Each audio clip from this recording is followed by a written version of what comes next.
Hi there, it's Marzena. Today another fairy is joining our fairy family. And we're gonna make her cry. Or maybe she's gonna make us cry. Because she's an onion fairy. Not the most glamorous fairy idea, but let's dive in nonetheless. Our lucky girl for today will be Abby Abominable. Cause I thought that her big lower lip would be great for a frowny expression.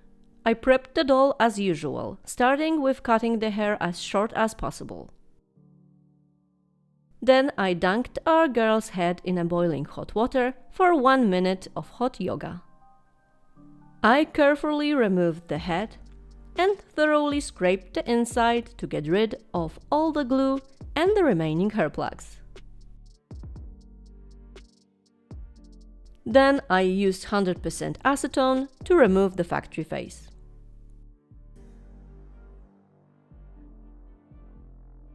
With those steps out of the way, the head was ready for the shrinking. You can watch the full process in my head shrinking tutorial. So the head was ready, but then I thought that her body is a little bit too slim for our onion girly. I decided to switch the body for the one of Draculora from Generation 3 Monster High line. You already know that I am not the biggest fan of the new line, but I am willing to make a sacrifice to turn our girl into a big booty Latin onion. To avoid wetting the hair, I used hair dryer to soften the head. I don't like this method, it's less sufficient, doesn't melt the glue as well as the boiling water, and the hot air burns my fingers. But here it has to do. I managed to remove the head without breaking anything.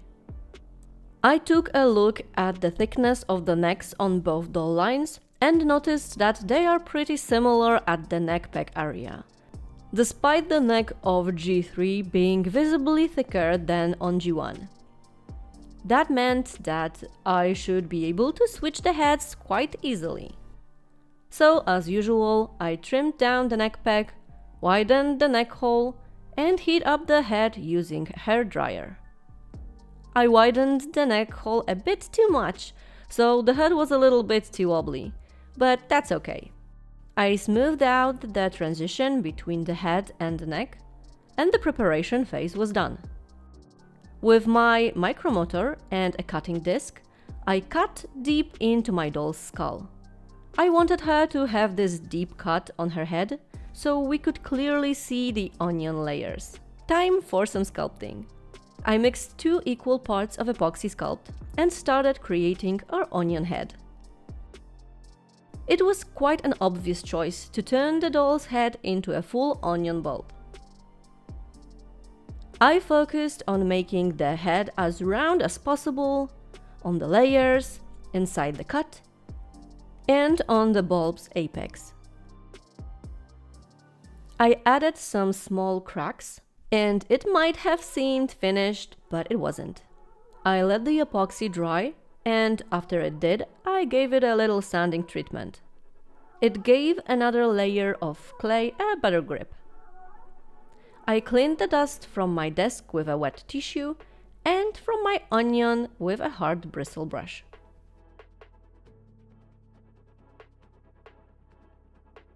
I painted the apex part and the cut area with creamy acrylic, and when it dried, I added soft pastels.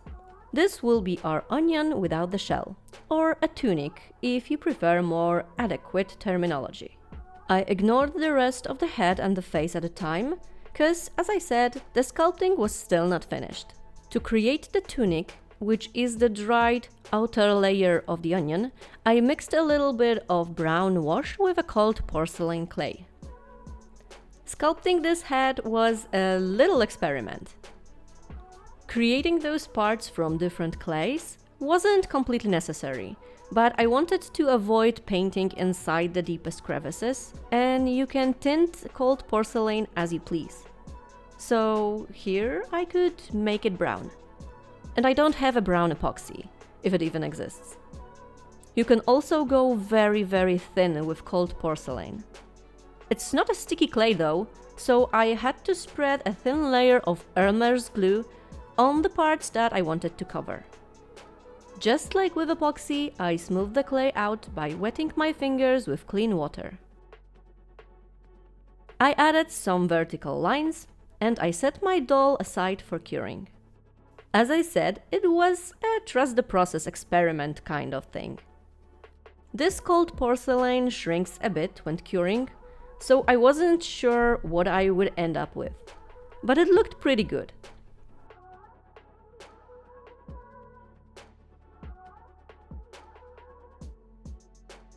I used epoxy sculpt to make the transition to the face nice and smooth, and to give our onion head way more texture and details.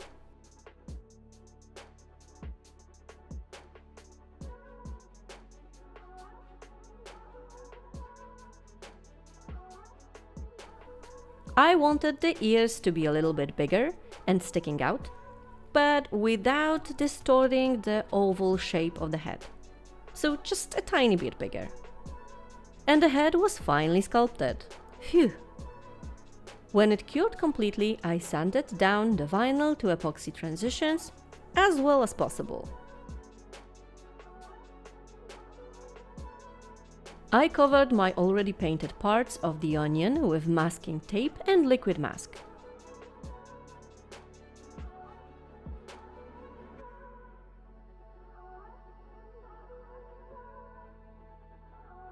When the masking was done, I turned my girl into a cozy burrito. Then I sprayed her head with white primer and 3 layers of Mr. Super Clear UV Cut matte varnish. With that, I could remove the masking and start the face up. Or not. Because making smooth transitions on the face is always tricky to do due to completely different structures of the clay and the rubbery head, I once again used a UV resin trick that I used on my cat fairy. I put a thin layer on the transition parts that were still bugging me, blended it well and cured. Repeat until satisfied.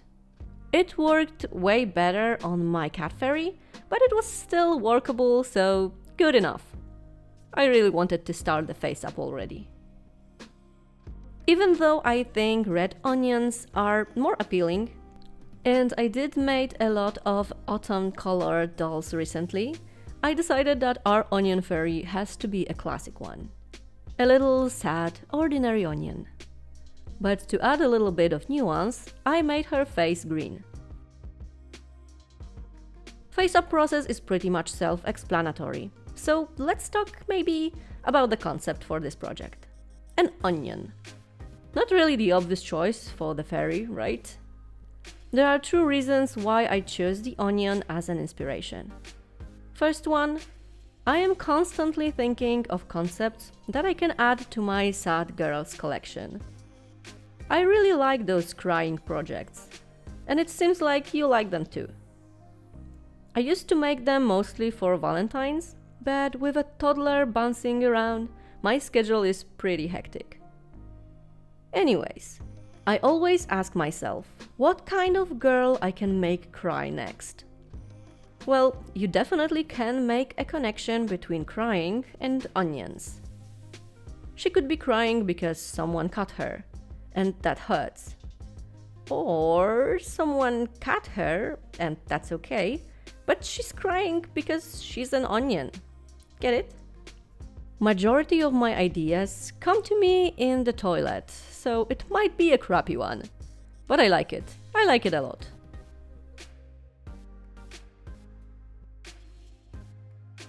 The second reason is a little bit patriotic.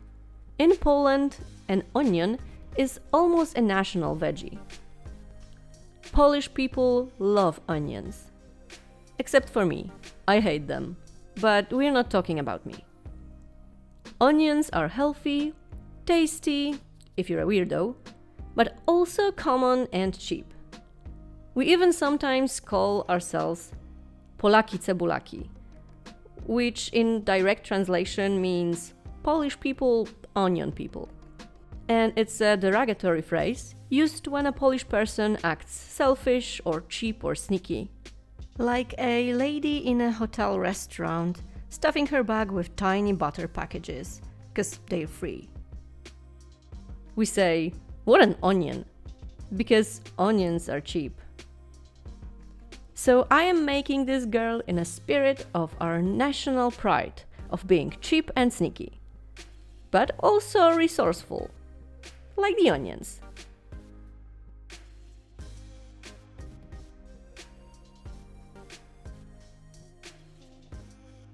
Last time I told you why I don't like praising my work too much and why I feel the need to be critical about my skills. But because you still want me to be more positive, let's use this sad little project to be just that. I'm gonna tell you what I like about my style and this hobby in general.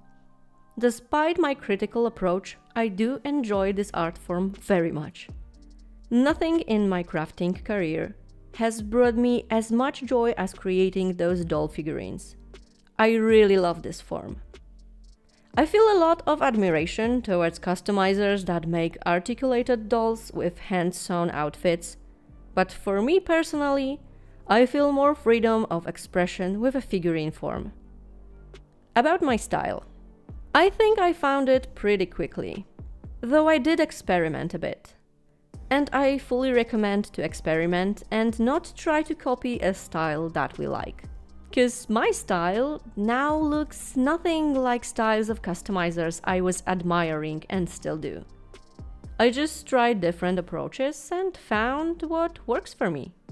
For example, controversial opinion, I love the smaller eyes on my characters. I wanted to make big eyes with tons of details. But I drew a smaller ones once and I loved it. I am also always proud of my face and body blushings. I like adding some contrast colors to make the skin look colorful and alive, but not in a realistic way, in a magical way. And I love drawing freckles. I can't stop drawing freckles. Love them. Though I am not a fan of the paint and finger freckles technique. Looks too blotchy for my clean style. But I also know some customizers whose style it matches perfectly, and they turns this blotchy look into art pieces. With this face, I was a bit intimidated at the start, but I quickly started to like it, and in the end, I think it's one of my best. Really cute, and Abby's face suits this concept very well. Adding catch lights in the eyes recently makes me anxious, cause I feel the need to do it to add the lifelike spark to the eyes. But then it kinda ruins the look for me when I'm looking back while video editing. This time I made sure to make just the tiniest dots of paint, and I was finally really content with the end result. It took few projects to pinpoint what was bugging me, but I finally got it. And the face-up was done. Here's the comparison with the original doll. I like the difference. And as always, hail to the head shrinking. To the body mods.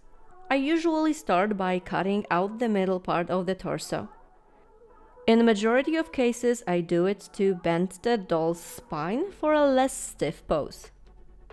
But with Generation 3, I also like to elongate the stomach part, cause the original proportions on those dolls are wacko. I wanted the pelvis to lean forward a bit, so I had to widen the hip sockets for that. Another proportional issue I have with Monster High dolls is the length of the lower legs. It's wild. So I decided to shorten those by cutting out parts of both shins. I also cut off both of her arms and shaved the bulbous armpits and the sides of the doll's ribcage. Her little toes also had to go. After that, I sanded down all of the rough edges, plastic seams and her sculpted on panties. I drilled the holes for the attachment wires and sanded down the surfaces of all my pieces. I wiped the dust away and it was time for this girl to put herself together, jeez. At least partially. I took a piece of wire and bent it so it could be anchored in the pelvis part. I put hot glue around it. When the glue cooled a bit, I poured some into the chest cavity too, and I connected the two pieces together.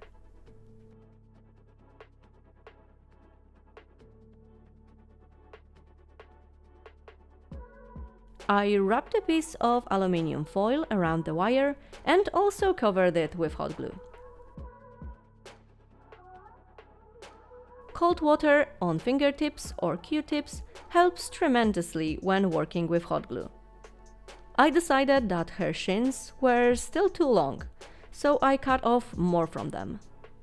The plastic here was very thick, so I used both cutting disc and a handsaw to deal with it. Anyway, let's move on. It was time for the sculpting phase. Firstly, the stomach.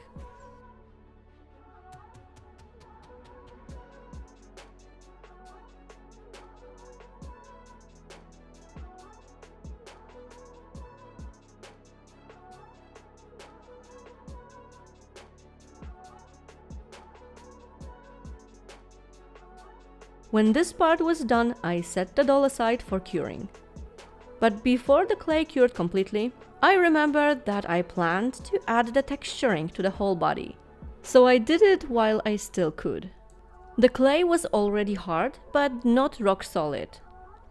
So although not ideal, carving in it was still possible. Now I could put her aside for the curing to finish. On the next morning, I glued the hip joints in place. Don't mind the bold pose. Nothing to see here.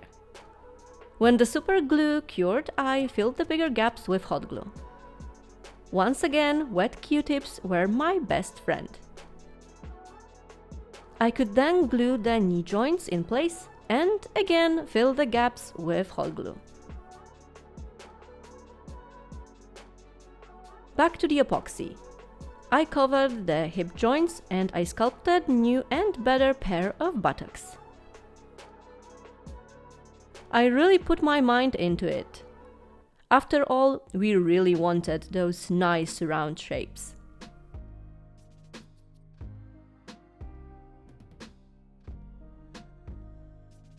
This time I didn't forget about the textures and cracks in the tunic.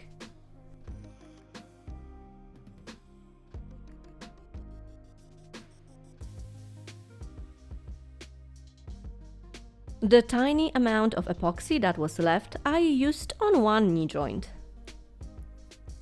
The next day was the leg day. I glued two wires with looped ends in our girl's stumps. Then I glued those loops in the feet using hot glue.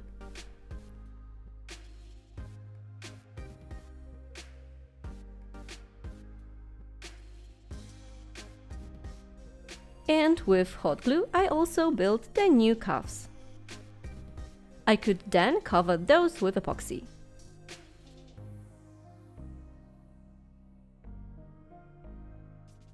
And I also covered the rest of the knee joints.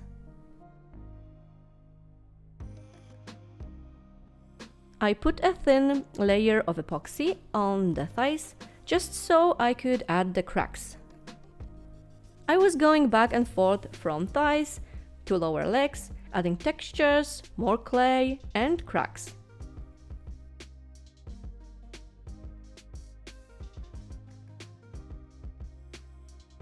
I tried not to assume that some areas won't be visible, so the doll's bottom part also got its details. And the legs were done, except the feet. But that was a later me problem. For now we have to give our girl a pair of nice melons to match her buns. Once again, we are all for the round shapes with this little onion. The first ones I tried to sculpt were way too big though. I replaced them with a bit smaller pair.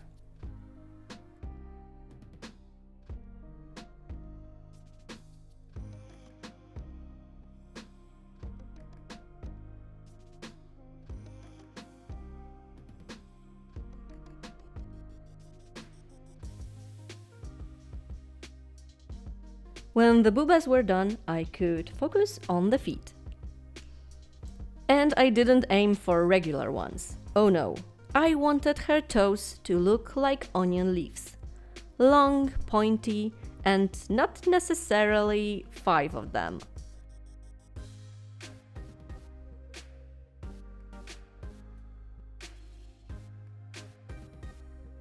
And here they are, pair of nice onion feet. And some matching onion hands too. Before I attached the arms to the torso, I sanded down all my already sculpted surfaces. There weren't a lot of transition lines, but I still wanted everything to look as smooth as possible. With a micromotor, I curved the texturing on the arms. I used a torch to smooth the most stubborn edges of my carvings. So the arms were done and ready, time to attach them to our girl.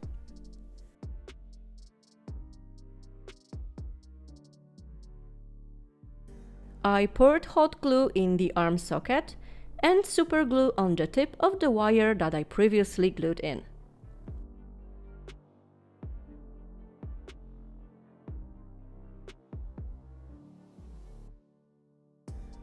All I had to do was to cover the joints with epoxy and to add details to the upper part of our onion girly.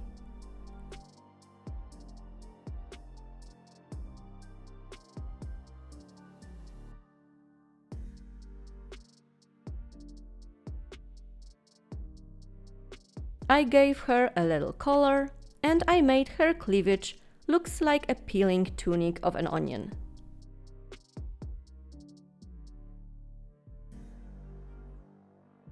I added more texture and cracks, and I sculpted cuffs on my girl's wrists and ankles.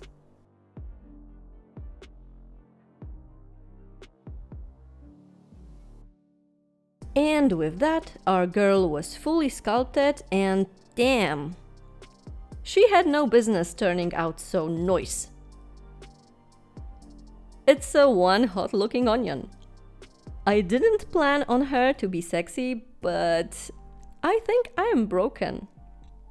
I sanded her down one last time and I marked and drilled holes for the stand attachment and for the wings. Our fairy was done. Let's tackle the stand. And what would make for a better stand for an onion fairy than a cutting board? I bought this little one in a supermarket. It had "For beloved grandpa" engraved on it, but that would be the bottom of our stand, so it didn't matter. Though there were a few adjustments to make. After I shortened my board a bit, I curved a line at the edge. I am lacking in woodworkers' vocabulary. What do you call this kind of frame?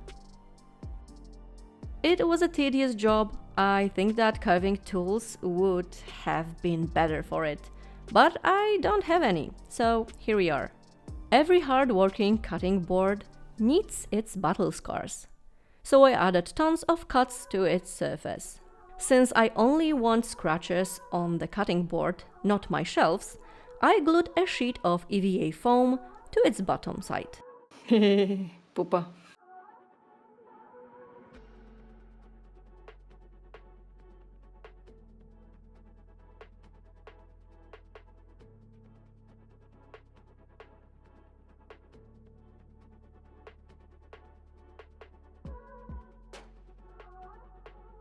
And cut out the excess when the glue dried. Perfect. Time for the props, one of which will be the knife, a lethal weapon against all onions. I cut out the blade shape from a piece of plexiglass. and smooth the edges with Dremel, also sharpening the blade during the process. It's plexi, so it will be quite durable and it won't bend and warp, like for example Warbler tends to do. The final sharpening I did on sandpaper. Let's handle the handle, or the hilt if you prefer.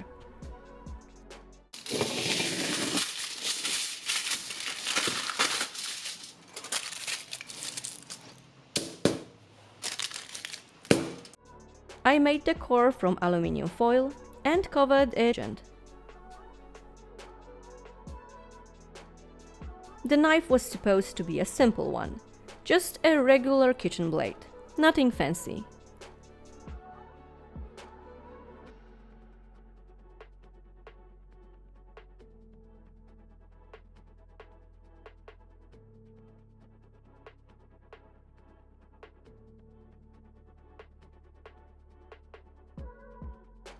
When I was satisfied with the shape, I covered the clay with a piece of plastic wrap and added wood texture.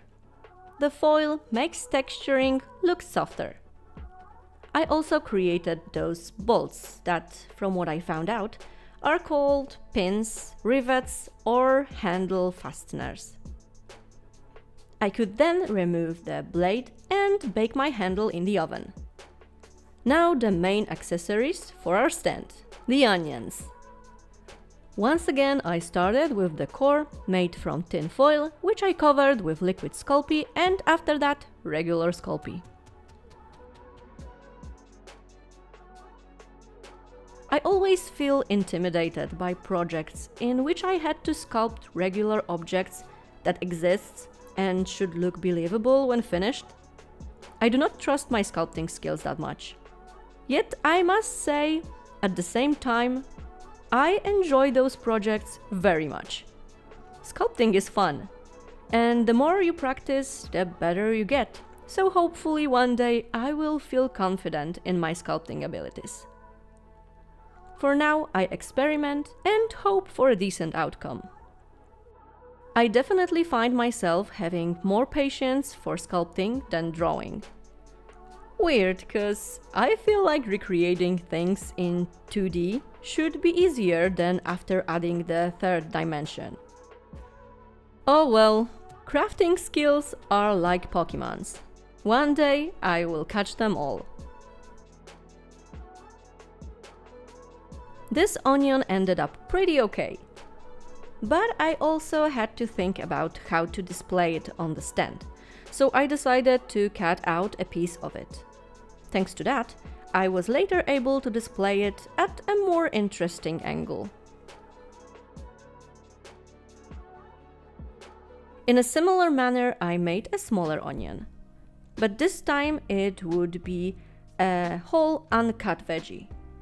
And it would be an early harvest version. Not a scallion maybe, but a green onion, let's say. This one didn't need all the layers, so it was way easier and faster to sculpt. For chives, I used clay, cause it stays a bit flexible after baking.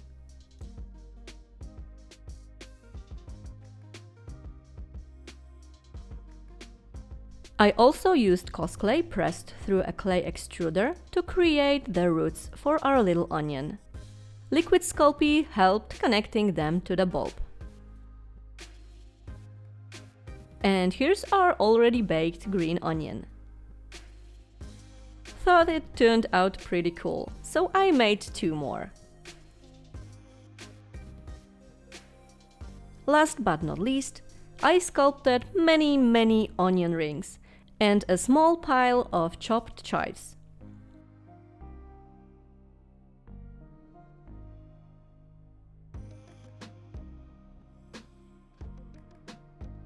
And I scattered them all over the chopping board.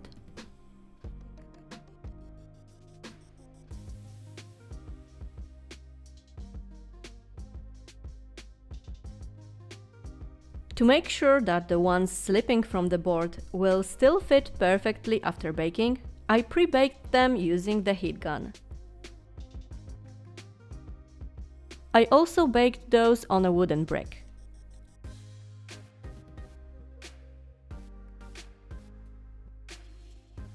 And with that, believe it or not, the sculpting phase was done, and it was time for the paint job. Let's start with the board.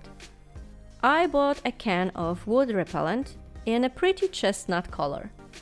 I was kinda surprised that it has a quite jelly-ish consistency, but it was still easy to work with.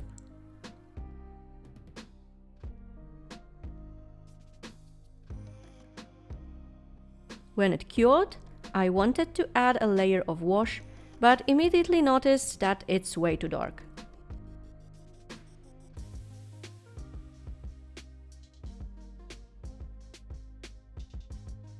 So I added pastel shadings instead.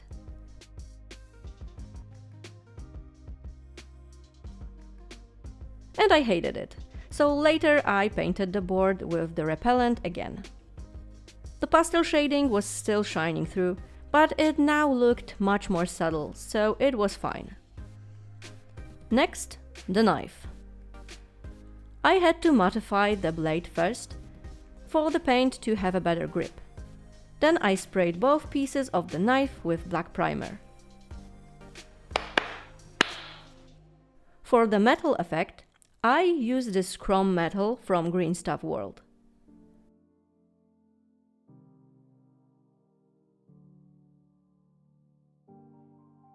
The wooden part of the handle I painted with brown acrylic paint. I did it lightly, using dry brushing technique, to leave all the crevices dark. The chrome metal paint didn't look fancy on the blade, but it did look amazing on the metal parts of the handle. I used Mod Podge as a brush-on matte varnish to seal my paint job on the wooden handle. And I used Liquitex gloss varnish on all the metal parts. When everything dried, I glued in the blade, and the knife was also done.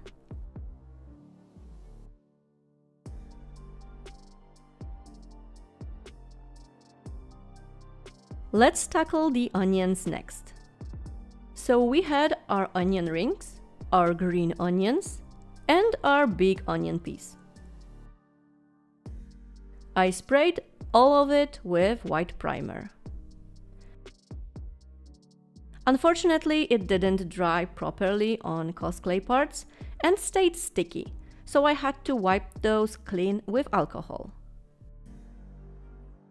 As you can see, I marked already which pieces I want to be red onions and which white onions. I painted all the pieces with acrylic paints. Purple and pink for the red onions and minty greens for the white ones.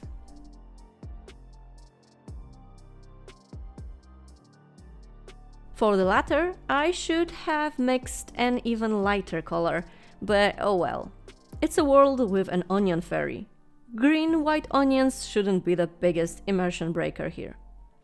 Anyways, when all the pieces were covered with acrylics, I sprayed them 2 times with MSC and I started the pastel shading process. I also added some highlights and texture details with white pencil.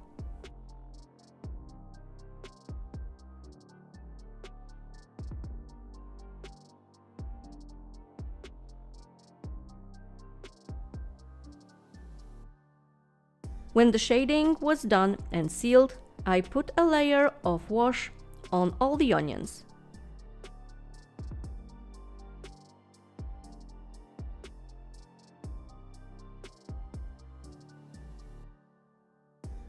And I added even more highlights and details with white pencil.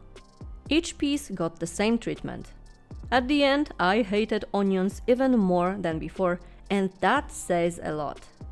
When the paint job was finally done, I put a gloss varnish on all the slices, chives, and exposed parts of my onions.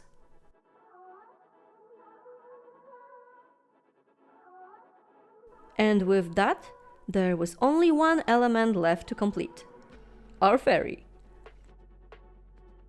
I sprayed her with white primer and 3 layers of MSC, and she was ready for body blushing. You pretty much know the drill. I start with the light color and I gradually add more darker shadows, all the way to black.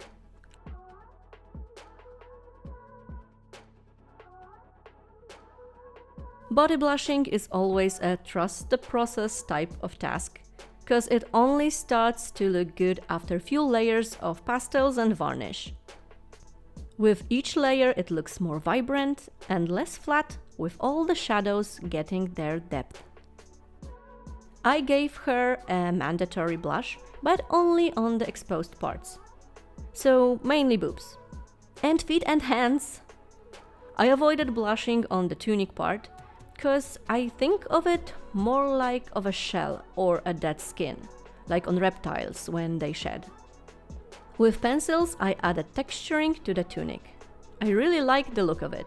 Looks more organic. Just like with the blush, I also drew freckles only on her alive parts. At some point I noticed the crack on her left hand. Dolls' hands are usually more rubbery than the rest of the body, so the epoxy likes to crack there. I decided to fix it with a thin layer of UV resin.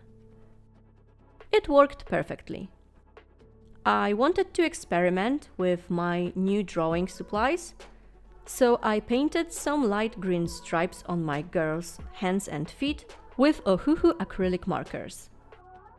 I didn't like them at all, but after darkening them with pastels, they looked much better. The blushing was mostly done, so I removed the protective wrap from my doll's head and fixed the shading on the neck.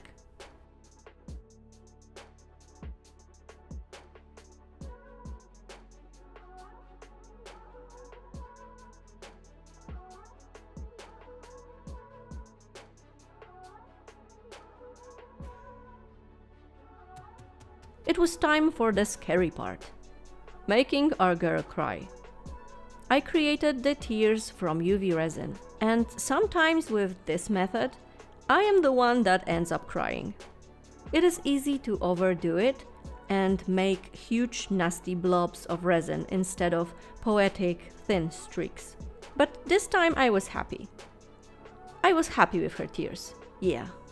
I also added resin to the cut on my girl's head, as an onion juice. I know that onion juice is not crystal clear, but rather milky and foggy, but you won't see me adding milky liquid dripping from my doll's face. With gloss varnish I added wetness to her lips and to the tip of her nose.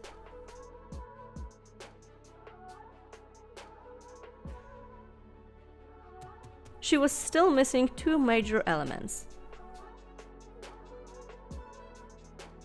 First one, the wings. If you're interested in how I made those, I have shown my process in many of my previous fairy videos. So I recommend you check them out. And the last element, the hair. You didn't think that I would leave her bald like that, like some old onion. I made some hair from acrylic yarn in 2 shades of green. I cut out a few bigger chunks and treated them with a shitload of hair glue and water. I soaked them well and shaped them into chive-like strands. I left them for about a day to completely dry. I took a piece of floristic tape and gathered the hair strands together.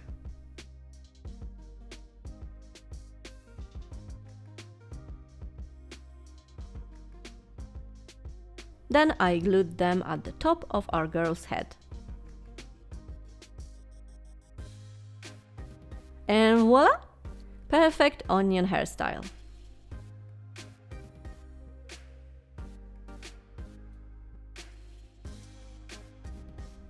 I took some photos of her and decided that her boobs are a bit too much in your face.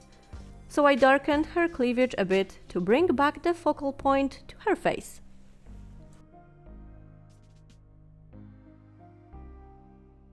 With that, we had our pretty girl. Our onions, chives, onion rings, and knife. And we had our cutting board. So it was time to put all of those together.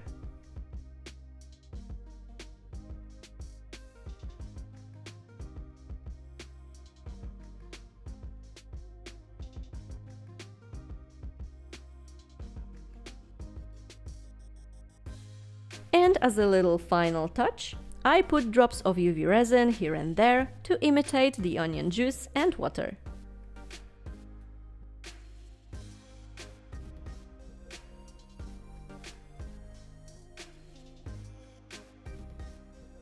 And with that, my onion fairy was done.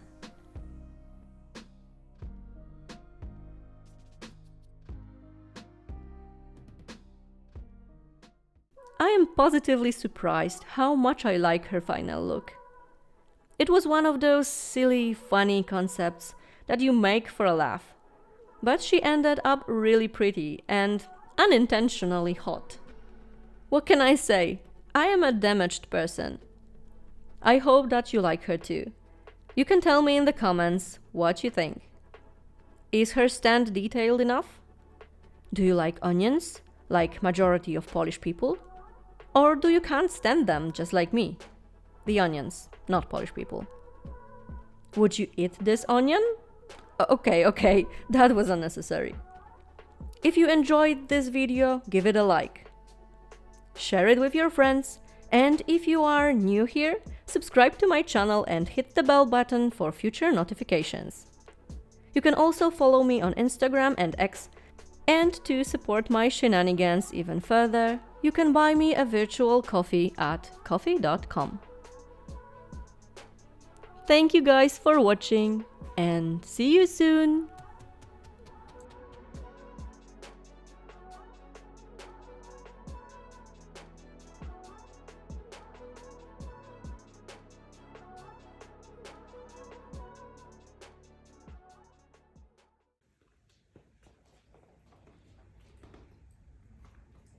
Śniadanie.